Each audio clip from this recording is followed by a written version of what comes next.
ನಮ್ಮ ಜೊತೆ ಪ್ರತಿಪಕ್ಷ ನಾಯಕರಾದಂಥ ವಿಧಾನ ಪರಿಷತ್ ಪ್ರತಿಪಕ್ಷ ನಾಯಕರಾದಂಥ ಚಲವಾದಿ ನಾರಾಯಣಸ್ವಾಮಿ ಇರುವಂಥದ್ದು. ಸರ್, ಡಿ ಕೆ ಶಿವಕುಮಾರ್ ಒಂದು ಹೇಳಿಕೆ ಕೊಟ್ಟು ಅಧಿಕಾರ ಬೇಕಂದ್ರೆ ಒದಕಿತ್ಕೋಬೇಕು, ತೆಗಿಬೇಕು ಅಂತ ಸಂತಾಪ ಸೂಚನೆ ಸಂದರ್ಭದಲ್ಲಿರುವಂಥದ್ದು. ನೀವು ಕೂಡ ಕಾಂಗ್ರೆಸ್ನಲ್ಲಿ ಹಿಂದೆ ಇದ್ದಂತೂ ಡಿ ಕೆ ಶಿವಕುಮಾರ್, ಸಿದ್ದರಾಮಯ್ಯ ಅವ್ರದ್ದೆಲ್ಲವೂ ಕೂಡ ಒಂದಷ್ಟು ಭಾವನೆಗಳು ಎಲ್ಲ ಗೊತ್ತಿರುವಂಥದ್ದು. ಏನು ಅನ್ಸುತ್ತೆ ಇದ್ರ ಬಗ್ಗೆ? ಇದು ಒಂದು ರೀತಿಯ ಒಳಮರ್ಮ ಏನೂ ಅಲ್ಲ.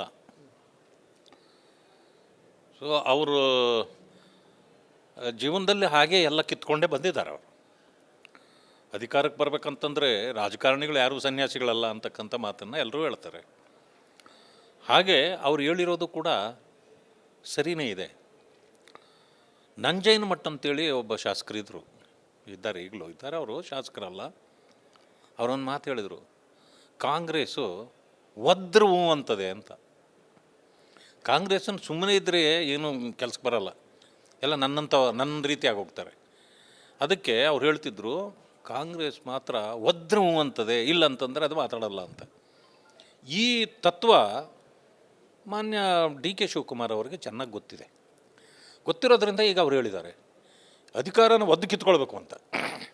ನಾನು ಹೇಳ್ತೇನೆ ನಿಮಗೆ, ಅಧಿಕಾರ ಯಾರ ಕೈಯಲ್ಲಿದೆ? ಈಗ ಅಧಿಕಾರ ನಮ್ಮ ಕೈಯಲ್ಲಿಲ್ಲ. ಈಗ ಈ ಪ್ರಶ್ನೆ ನಮಗೂ ಉದ್ಭವ ಆಗಲ್ಲ. ಈ ಕಾರಣದಿಂದ ನಾನು ಹೇಳ್ತಕ್ಕಂಥ ವಿಷಯ, ಈಗ ಅಧಿಕಾರ ಇರೋದು ಕಾಂಗ್ರೆಸ್ನಲ್ಲೇ.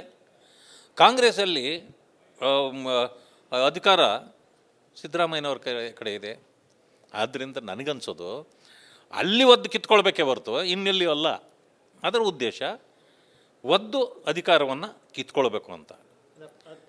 ಆ ರೀತಿ ಬರುತ್ತಾ? ಬರ್ಬೋದು. ನೋಡಿ, ರಾಜಕಾರಣದಲ್ಲಿ anything is possible in politics. ಆದರೆ ಚನ್ನಪಟ್ಟಣ ಚುನಾವಣೆ ನಡೀತಾ ಇತ್ತಲ್ಲ ಮೊನ್ನೆ, ಭಾಷಣ ಏನಿತ್ತು ಎಲ್ರದ್ದು? ಇಲ್ಲಿ ಮಾನ್ಯ ಡಿ ಕೆ ಶಿವಕುಮಾರ್ ಅವರು ನಾಯಕರು, ಯೋಗೇಶ್ವರ್ ಅವರನ್ನು ಗೆಲ್ಲಿಸಿದ್ರೆ ಅವರು ಮುಖ್ಯಮಂತ್ರಿ ಆಗ್ತಾರೆ ಮಾತಿತ್ತಲ್ಲ. ಎಲ್ಲರೂ ಕೂಡ ಅದೇ ಮಾತೇನೋ ಹೇಳ್ತಿದ್ರು. ನಾವು ಅವತ್ತು ಕೂಡ ಹೇಳಿದ್ರಿ, ಆಗಿದ್ದರೆ ಇಲ್ಲಿ ಗೆದ್ದರೆ ಅವ್ರು ಮುಖ್ಯಮಂತ್ರಿ ಆಗ್ತಾರೆ ಅನ್ನೋದು. ಈಗ ಯಾಕೆ ತಣ್ಣಗಾಗಿದೆ ಅದು ಅಲ್ವಾ? ಅಂದರೆ ಈಗ ಅವ್ರಿಗನ್ಸಿದೆ ಈ ರೀತಿ ಮಾತಿತ್ತು, ಅಲ್ಲೆಲ್ಲೋ ಮಾತುಕತೆ ಆಗಿರ್ಬೇಕಾಗ. ಈಗ ಯಾರು ಕೊಡ್ತಾ ಇಲ್ಲ ಅಂದಮೇಲೆ ಇನ್ನು ಒದ್ದು ಕಿತ್ಕೊಳ್ತೇನೆ ಅನ್ನೋ ಭಾವನೆಗೆ ಅವರು ಬಂದಂತೆ ಕಾಣ್ತಾ ಇದೆ. ಆದ್ದರಿಂದ ಈ ಮಾತನ್ನು ಹೇಳಿದ್ದಾರೆ. ಸರ್, ಈಗ ನೀವು ಕೂಡ ಕಾಂಗ್ರೆಸ್ ಇದ್ದಂಥದ್ದು ಸಿದ್ದರಾಮಯ್ಯ ಅವರ ಒಂದು ಅಂದರೆ ನಡವಳಿಕೆಗಳು ಮತ್ತು ಅವರ ಒಂದು ರಾಜಕೀಯ ತಂತ್ರಕ್ಕೆಲ್ಲ ಗೊತ್ತಿರುವಂಥದ್ದು. ಒಂದು ಸಿದ್ದರಾಮಯ್ಯ ತುಂಬ ಸುಲಭವಾಗಿ ಅಧಿಕಾರ ಬಿಟ್ಕೊಡ್ತಾರೆ ಅಂತ ಅಂತ ಅನಿಸುತ್ತಾ? ಒಂದು ವೇಳೆ ಆ ರೀತಿ ಏನಾದರೂ ಆದರೆ ಅದು ಸಾಧ್ಯ ಇದೆಯಾ? ಸಿದ್ದರಾಮಯ್ಯನವರು ಕೂಡ ಆಟವಾದಿನೇ. ಅವರು ಎಷ್ಟು ಆಟ ಮಾಡೇ ಮಾಡ್ತಾರೆ. ಆದರೆ ಅವರು ಕಾಂಗ್ರೆಸ್ಸಿಗೆ ದುಡ್ದವರಲ್ಲ, ಹೊರಗಡೆಯಿಂದ ಬಂದವರು. ಕಾಂಗ್ರೆಸ್ನವರು ದುಡ್ದವರಲ್ಲ.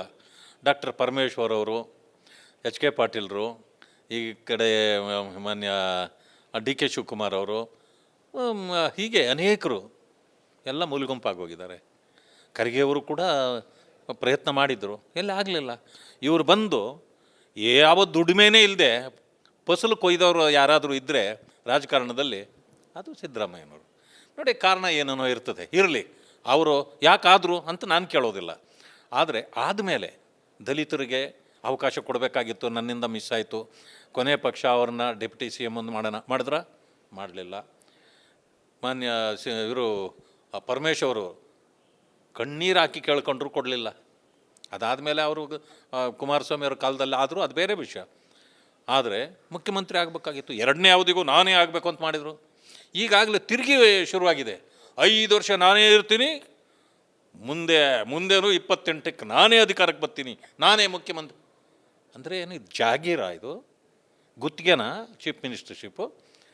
ದುಡ್ದವ್ರು ಬೇರೆ ಯಾರು ಇಲ್ವಾ? ಅಂದರೆ ಇಡೀ ಕಾಂಗ್ರೆಸ್ಸನ್ನು ಕಬ್ಜಾ ಮಾಡಿದ್ದಾರೆ ಮಾನ್ಯ ಸಿದ್ದರಾಮಯ್ಯನವರು. ಆದ್ದರಿಂದ ಈಗ ಒಳಗಡೆಯಿಂದ ತಾಪ ಹೆಚ್ಚಾಗಿದೆ. ಅದಕ್ಕೆ ಮಾನ್ಯ ಡಿ ಕೆ ಶಿವಕುಮಾರು ಇನ್ಮೇಲೆ ನಾವು ಸುಮ್ಮನೆ ಕೂಡ್ತಾರೆ ಬರೋದಿಲ್ಲ, ಒದ್ದು ಕಿತ್ಕೊಳ್ಬೇಕು ಅನ್ನೋ ಮಾತನ್ನು ಅವ್ರು ಹೇಳ್ದಂಗೆ ಕಾಣ್ತದೆ ನನಗಂತೂ. ಸರ್, ಈಗ ರಾಜಕೀಯವಾಗಿ ಕೂಡ ನಿಮಗೂ ಗೊತ್ತಿರೋದು, ಕಾಂಗ್ರೆಸ್ನಲ್ಲಿ ಈಗ ಏನು ಬಹಿರಂಗವಾಗಿ ವಾಕ್ಸಮರ ಶುರುವಾಗಿರೋದು, ಅಧಿಕಾರ ಸಂಬಂಧಪಟ್ಟಂತೆ 2 ವರ್ಷ ನಂತರ ಏನು ಬೇಕಾದ್ರೂ ಆಗ್ಬೋದು, ಜಗಳ ಅವೆಲ್ಲವೂ ಕೂಡ ಅನ್ನೋದು ಚರ್ಚೆ ಕಾಂಗ್ರೆಸ್ನಲ್ಲಿ ಅಥವಾ ಹೊರಗಡೆ ಕೂಡ ಚರ್ಚೆ ಆಗ್ತದೆ, ಬಹಿರಂಗ ಸತ್ಯ ಆಗಿರುವಂಥದ್ದು. ಒಂದು ವೇಳೆ ಅಧಿಕಾರ ಹಸ್ತಾಂತರ ಸಂದರ್ಭ ಅಂತ ಬಂದರೆ JDSನಿಂದ ಬಂದ ರೀತಿಯಲ್ಲಿ ಕೂಡ ಬೇರೆ ಪಕ್ಷ ಕಟ್ಟುವಂಥ ತೀರ್ಮಾನ ಕೂಡ ಬರ್ಬೋದು ಅಂತ ಅನಿಸುತ್ತಾ? ನೋಡಿ, ಹಿಂದೇನು ಈ ಪ್ರಯತ್ನಗಳು ನಡೆದವೆ. ಅವರು ಜನತಾದಳದಿಂದ ಹೊರಗಡೆ ಬಂದಾಗ ಒಂದು ಪಾರ್ಟಿ ಕಟ್ಟಿದ್ರು, ಅದರಲ್ಲಿ ಸಕ್ಸಸ್ ಆಗಲಿಲ್ಲ ಅವರು. ಯಾಕಂತಂದರೆ ಇಷ್ಟೊಂದು ಬಲಿಷ್ಠವಾಗಿ ಅವರ ಟೀಮ್ ಇರಲಿಲ್ಲ ಆವಾಗ. ಸಿದ್ದರಾಮಯ್ಯನವ್ರಿಗೆ ಈಗ ಬೆಂಬಲಿಗರಿದ್ದಾರಲ್ಲ ಟೀಮು, ಆ ಶಕ್ತಿಯುತ ಟೀಮ್ ಆವತ್ತು ಅವರ ಬೆಂಬಲಕ್ಕೆ ಇರಲಿಲ್ಲ. ಆವತ್ತು ಪೊಲಿಟಿಕಲ್ ಇನ್ವೆಸ್ಟ್ಮೆಂಟ್ ಮಾಡೋರಿದ್ದಾರಲ್ಲ ಅಂಥವರು ಪ್ರಬಲವಾಗಿರಲಿಲ್ಲ. ಈಗ ಅವ್ರಿಗೆ ಎಲ್ಲ ರೀತಿಯ ಶಕ್ತಿ ಇದೆ, ಎಷ್ಟು ಬೇಕಾದರೂ ಅವರು ಶಕ್ತಿ ಮೀರಿ ಹಾಕಬಲ್ಲರು. ಆ ಕಾರಣದಿಂದಾಗಿ ಅವರ ಟೀಮ್ ದೊಡ್ಡದಿರೋದ್ರಿಂದ ಅದೇನು ದೇವೇಗೌಡರು ಮತ್ತು ಫ್ಯಾಮಿಲಿ ಇಷ್ಟೆಲ್ಲ ಮಾಡಿ 25-30 ಸೀಟ್ ತೊಗೊಂಡು ಮುಖ್ಯಮಂತ್ರಿ ಆಗ್ಬೋದು ಅಲ್ವಾ? ಇವರು ನಾವು ಕೂಡ ಒಂದು ಪ್ರಯತ್ನ ಯಾಕೆ ಮಾಡಬಾರ್ದು, ನಮಗೂ ಎಲ್ಲ ತಾಕತ್ತಿದೆ ಅನ್ನೋ ಪ್ರಯತ್ನ ಅವರಲ್ಲಿ ನಡೀತಾ ಇದೆ ಅಂತಕ್ಕಂಥದ್ದು ನನಗೆ ಅನಿಸಿದೆ. ಯಾಕೆಂದರೆ ನಮಗೂ ಅವ್ರ ಕಡೆ ಇರ್ತಕ್ಕಂಥವ್ರು ಕೆಲವರೆಲ್ಲ ಮಾತಾಡ್ತಾರೆ ಈ ರೀತಿ. ಅಂಥ ಸಂದರ್ಭ ಬಂದರೆ ನಮ್ಮ ಸಾಹೇಬರೇನು ಸುಮ್ಮನೆ ಕೂತ್ಕೊಳ್ಳೋದಿಲ್ಲ, ನಾವು ಸರಿಯಾದ ಉತ್ತರನೇ ಕೊಡ್ತೀವಿ ಅನ್ನೋ ಮಾತುಗಳು ಅಲ್ಲೂ ಬರ್ತಾಯಿವೆ. ಅದರಿಂದಾಗಿ ರಾಜಕಾರಣದಲ್ಲಿ ಇವೆಲ್ಲ ಸಹಜ, ಏನು ಬೇಕಾದ್ರೂ ಆಗ್ಬೋದು. ಸರಿಯಾದ ಉತ್ತರ ಅಂದರೆ ಯಾವ ರೀತಿ ಅಂದರೆ ಒಂದು ವೇಳೆ ಬೇರೆ ಪಕ್ಷ ಕಟ್ಬೋದು ಅಂತ ನಮ್ಮ ಮನಸ್ಸಿಗೆ. ಅದಕ್ಕೆ ನಾನು ಹೇಳಿದ್ದು, ಈಗ ಮೊದಲು ಅವರು ಜನತಾದಳದಿಂದ ಹೊರಗೆ ಬಂದಾಗ ಅವ್ರಿಗೆ ಶಕ್ತಿ ಇರಲಿಲ್ಲ. ಈಗ ಕಾಂಗ್ರೆಸ್ಸನ್ನು ಮೀರಿಸುವ ಶಕ್ತಿ ಇದೆ. ಯಾಕಂದರೆ Congress is a weak party. Congress weak ಆಗೋಗಿದೆ, ಹೈಕಮಾಂಡಿಂದ ಹಿಡಿದು ಇಲ್ಲಿವರೆಗೂ ಇಲ್ಲ. ಕಾಂಗ್ರೆಸ್ಗಿಂತ ಸ್ಟ್ರಾಂಗ್ ಇರೋರು ಯಾರು ಹೇಗಂದರೆ ಸಿದ್ದರಾಮಯ್ಯ.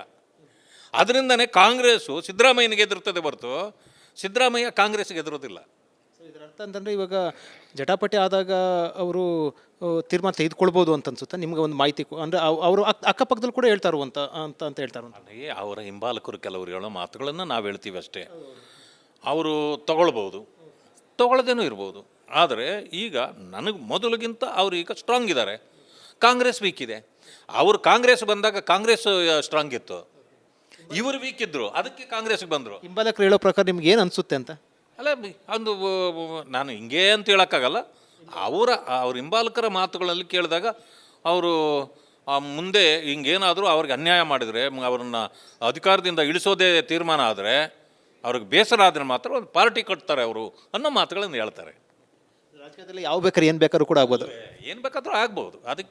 ಅದಕ್ಕೇನು ಹೀಗೇ ಆಗುತ್ತೆ ಅಂತೇಳಿ ಅಲ್ಲೇನು ರೂಲ್ ಇಲ್ಲ ಪೊಲಿಟಿಕ್ಸಲ್ಲಿ.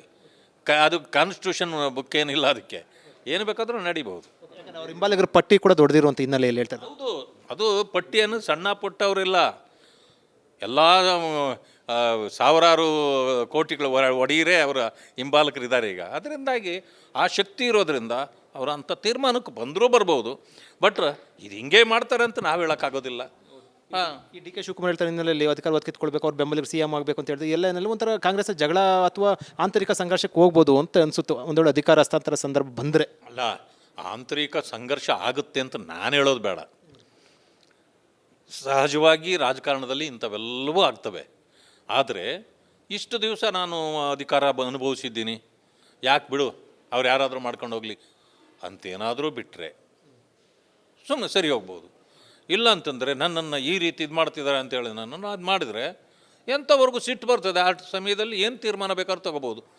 ಸಿದ್ದರಾಮಯ್ಯನವರೇ ತೀರ್ಮಾನ ತಗೊಳ್ಳಲ್ಲ ಅಂತ ಇಟ್ಕೊಳ್ಳಿ, ಹಿಂಬಾಲಕರು ಸುಮ್ಮನೆ ಇರ್ತಾರ? ಅವರು ಘಟಾನುಘಟಿಗಳೇ ಇದ್ದಾರೆ. ಇವೆಲ್ಲ ಆಗ್ಬೋದು. ಯಾಕಂದರೆ ಅದಕ್ಕೆ ನಾನು ಹೇಳಿದ್ದು, ಕಾಂಗ್ರೆಸ್ ಸ್ಟ್ರಾಂಗ್ ಆಗಿದ್ದರೆ ಸಿದ್ದರಾಮಯ್ಯ ಅವರ ತೀರ್ಮಾನ ಬೇರೆ ಇರಬಹುದಾಗಿತ್ತು. ಇವರೇ ಸ್ಟ್ರಾಂಗ್ ಕಾಂಗ್ರೆಸ್ಗಿಂತ ಅಂತ ಅನಿಸಿದರೆ ಅವ್ರ ತೀರ್ಮಾನ ಬೇರೆ ರೀತಿ ಇರ್ತದೆ. ಇದು ಚಲವಾದಿ ನಾರಾಯಣ ಸ್ವಾಮಿ ಅವರ ಹೇಳಿಕೆ. ಯಾಕಂದರೆ ಅವರು ಹಿರಿಯ ನಾಯಕರು ಮತ್ತು ಕಾಂಗ್ರೆಸ್ನಲ್ಲಿ ಕೂಡ ಈ ಹಿಂದೆ ಇದ್ದಂಥವ್ರು ಆಳ ಅಗಲ ಎಲ್ಲ ಕೂಡ ಗೊತ್ತಿರುವಂಥ ಹಿನ್ನೆಲೆಯಲ್ಲಿ ಒಂದು ಮಾತನ್ನು ಹೇಳಿರುವಂಥದ್ದು, ಸಿದ್ದರಾಮಯ್ಯ ಅವರಿಗಿಂತ ಈಗ ಕಾಂಗ್ರೆಸ್ ವೀಕ್ ಆಗಿರುವಂಥದ್ದು. ಈ ಹಿನ್ನೆಲೆಯಲ್ಲಿ ಅಧಿಕಾರ ಹಸ್ತಾಂತರ ಅಂತ ಸಂದರ್ಭ ಬಂದರೆ ಸಿದ್ದರಾಮಯ್ಯ ಅಷ್ಟು ಸುಲಭವಾಗಿ ಕುರ್ಚಿ ಬಿಟ್ಕೊಡಲ್ಲ. ಹಿಂಬಾಲಕರು ಸ್ಟ್ರಾಂಗ್ ಇರುವಂಥ ಹಿನ್ನೆಲೆಯಲ್ಲಿ ಹೊಸ ಪಕ್ಷ ಕಟ್ಟಿದ್ರೂ ಕಟ್ಟಬಹುದು ಅನ್ನೋ ಒಂದು ಸುಳಿವನ್ನು ಅವ್ರ ಹಿಂಬಾಲಕರು ಮಾತಾಡ್ತಾ ಇರುವಂಥ ಸಂಬಂಧಪಟ್ಟಂತೆ ಆಗ್ತಾರೆ. ಒಟ್ಟಾರೆ ಒಂದಂತೂ ಬಹಳ ಸ್ಪಷ್ಟ, ಕಾಂಗ್ರೆಸ್ನಲ್ಲಿ ಆಂತರಿಕ ಸಂಘರ್ಷ ಜೋರಾಗುತ್ತಾ ಅನ್ನುವಂಥದ್ದು ಒಂದು ಚರ್ಚೆ ವಿಚಾರ ಆಗಿರುವಂಥದ್ದು. ಕ್ಯಾಮರಾ ಪರ್ಸನ್ ಮಂಜುನಾಥ್ ಜೊತೆ ವಿಜಯ್ ಜನ, ರಿಪಬ್ಲಿಕ್ ಟಿವಿ, ಬೆಳಗಾವಿ.